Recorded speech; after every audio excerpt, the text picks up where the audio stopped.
في ماتش النصر والتعاون في دور ال 16 من بطولة كأس خادم الحرمين الشريفين 2024، التعاون كان كسبان 1-0. فجأة في الدقيقة 96 ضربة جزاء للنصر السعودي، بيشوطها مين؟ طبعا المتخصص الدون كريستيانو رونالدو، طبعا هداف تاريخي.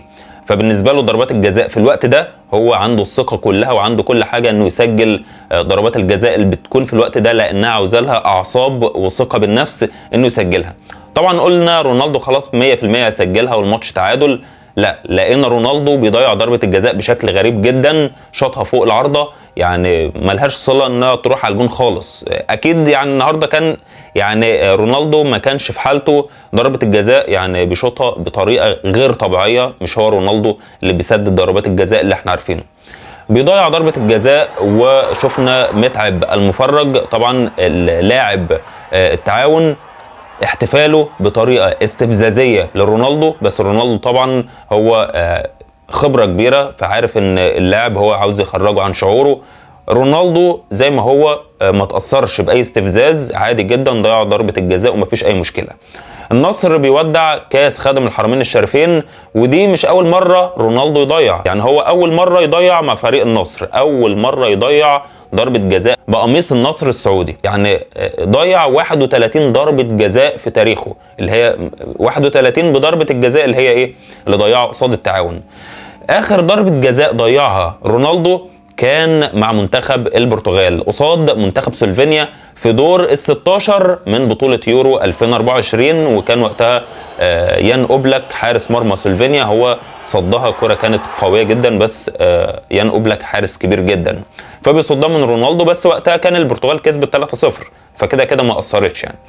عندنا اخر ضربة جزاء سجلها رونالدو كانت قصاد فريق الشباب في الدوري السعودي، كان الماتش 1-1، ضربة جزاء في الدقيقة 97 من الماتش بيسجلها رونالدو وبيفوز النصر بنتيجة 2-1.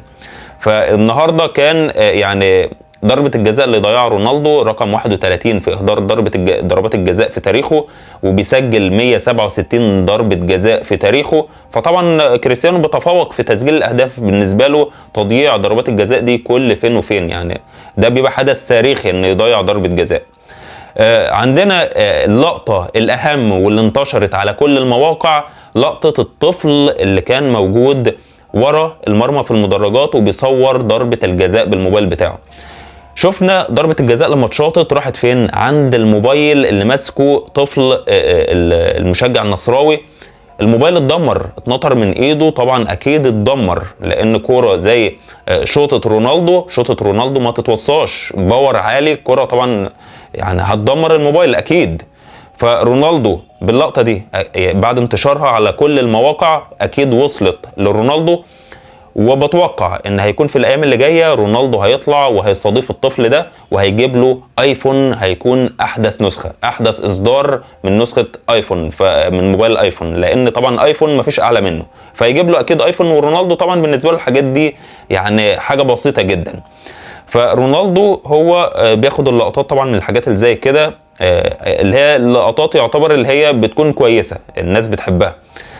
فيعتبر رونالدو بيضيع ضربه جزاء وبيدمر موبايل طفل نصراوي، وطبعا الطفل اتخض، فيعني ده انت دمرت العيل العيل اتدمر في الكوره دي. المفروض يمنعوا، بصوا الجون اللي هيشوط عليه رونالدو، ابعد كل الجماهير، كله يجي يمين وشمال وسيب الحته دي تكون فاضيه، لان اي كره تتشاط كل واحد يعني تشاهد قبل ما الكره تجيله، لان كره رونالدو بتكون قويه جدا.